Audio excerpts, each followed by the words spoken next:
This video will show you how to customize the home screen glances on your Edge 540, 840 cycling computer.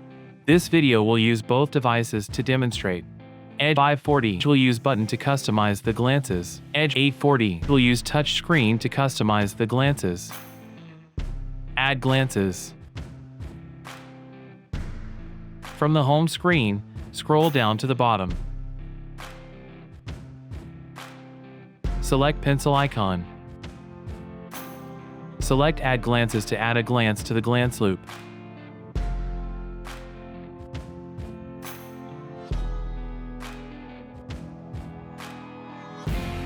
Reorder Glances.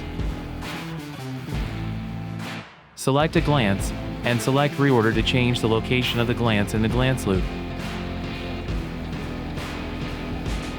If you are using Edge 840, you can just drag the glance to the new position. Remove glances. Select a glance, and select Remove to remove the glance from the glance loop.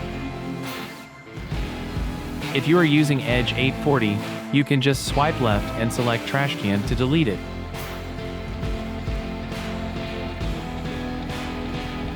That's it.